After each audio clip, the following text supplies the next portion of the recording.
नमस्कार। कभी सोचा है कि क्या सिर्फ 10 सेकंड में फोन की स्पीड डबल की जा सकती है? सुनने में तो किसी मजाक जैसा लगता है ना?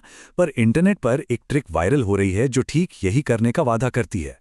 तो आज हम इसी दावे की तह तक जाएंगे कि ये सच है या सिर्फ एक मिथक। तो ये रहा वो जबरदस्त दावा। 10 सेकंड में डबल स्पीड। सच कहूं तो ये सुनने में कुछ ज्यादा ही अच्छा लगता है, इतना कि आसानी से यकीन नहीं होता। चलिए देखते हैं कि इस दावे में आखिर कितनी सच्चाई है। तो सबसे बड़ा सवाल यही है, आखिर इस 10 सेकंड वाले जादू के पीछे का राज क्या है? ये काम कैसे करता है? और सबसे जरूरी बात, क्या ये वाकई उतना असरदार है जितना बताया जा रहा है? चलिए इन सारे सवालों के जवाब ढूंढते हैं। अच्छा, इस ट्रिक को समझने से पहले जरा उस एहसास की बात करते हैं जो हम सब ने महसूस किया है। वो झुंझलाहट जब हमारा प्यारा सा फोन वक्त के साथ धीमा पड़ने लगता है। और बस ठीक इसी पॉइंट पर ये 10 सेकंड वाला वादा एंट्री लेता है। होता है ना, धीरे धीरे हर टैब, हर स्वाइप, हर ऐप का खुलना सब कुछ थोड़ा स्लो लगने लगता है। फोन एकदम भारी भारी सा लगने लगता है। और यही वजह है कि कोई भी ट्रिक जो स्पीड वापस लाने का वादा करती है वो फौरन वायरल हो जाती है। तो इसका हल क्या है? हैरानी की बात यह है कि जवाब कहीं बाहर नहीं है, बल्कि हमारे फोन के ऑपरेटिंग सिस्टम में ही छिपा है, एक तरह के सीक्रेट मेन्यू में। चलिए इस छिपे हुए मेन्यू को खोज निकालते हैं। इस मेन्यू का नाम है डेवलपर ऑप्शंस। अब नाम से ही पता चल रहा है कि ये कुछ एडवांस सेटिंग्स हैं जो असल में सॉफ्टवेयर डेवलपर्स के लिए बनाई गई हैं ताकि वो अपने ऐप्स को टेस्ट कर सकें, और इसी वजह से ये आम यूजर्स से छिपी रहती हैं। और यहीं पर बात मजेदार हो जाती है।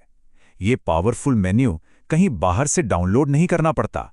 ये हमेशा से हमारे फोन में मौजूद था, बस हमारी नजरों से छिपा हुआ, एक छिपे हुए खजाने की तरह जिसे बस एक्टिवेट करने की जरूरत है। अब डेवलपर ऑप्शंस के अंदर तो ढेरों सेटिंग्स होती हैं, लेकिन घबराने की कोई बात नहीं है। हमें सबको नहीं छेड़ना।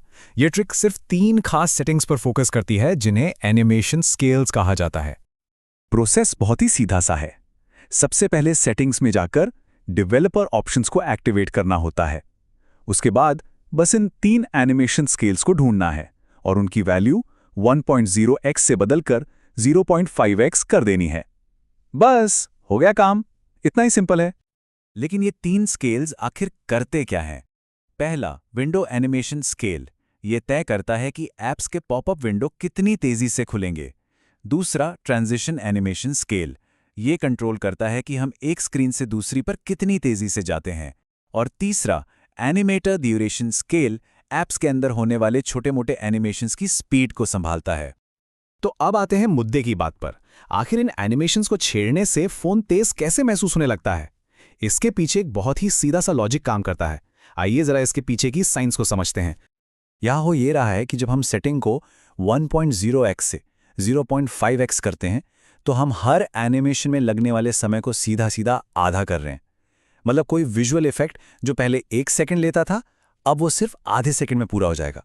इंतजार का वक्त ही आधा हो गया। लेकिन यहां एक बहुत बड़ा सवाल उठता है, क्या इससे फोन असल में तेज हो जाता है? मतलब क्या उसके प्रोसेसर की पावर बढ़ जाती है? और यही इस पूरे मामले का सबसे जरूरी हिस्सा है। जवाब है नहीं।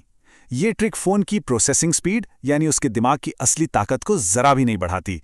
ये हमारी परसीव्ड स्पीड को बढ़ाती है, यानी इस्तेमाल करते वक्त हमें जो तेजी महसूस होती है उसे बेहतर बनाती है। क्योंकि एनिमेशन जल्दी खत्म हो जाते हैं, हमारे दिमाग को लगता है कि सब कुछ बिजली की तेजी से हो रहा है। इसका मतलब ये हुआ कि हम एक तरह का सौदा कर रहे हैं।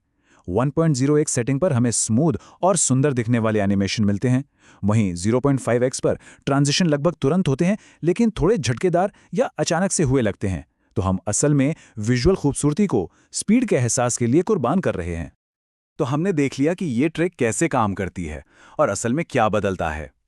तो फिर आखिरी फैसला क्या है? क्या ये ट्रिक आजमाने लायक है? चलिए पूरी बात का निचोड़ निकालते हैं। जैसा कि इस ट्रिक के सोर्स में कहा गया था, ये बदलाव करने के बाद ऐसा लगता है कि फोन बोल रहा है, मतलब तुरंत जवाब दे रहा है। हर एक्शन बिना किसी भी देरी के पूरा होता हुआ महसूस होता है। तो इस पूरी कहानी का सार बस इतना सा है। इसे ऐसे समझिए, आप अपनी कार का इंजन अपग्रेड नहीं कर रहे हैं, आप बस उसके दरवाजों को ज्यादा तेजी से खोल और बंद कर रहे हैं। कार की टॉप स्पीड तो वही है, लेकिन उसमें बैठने और उतरने का अनुभव बहुत तेज हो गया है।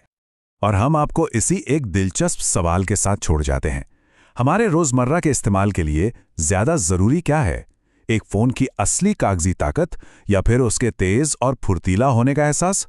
आखिर में ये शायद इस बात पर निर्भर करता है कि हम टेक्नोलॉजी से चाहते क्या हैं।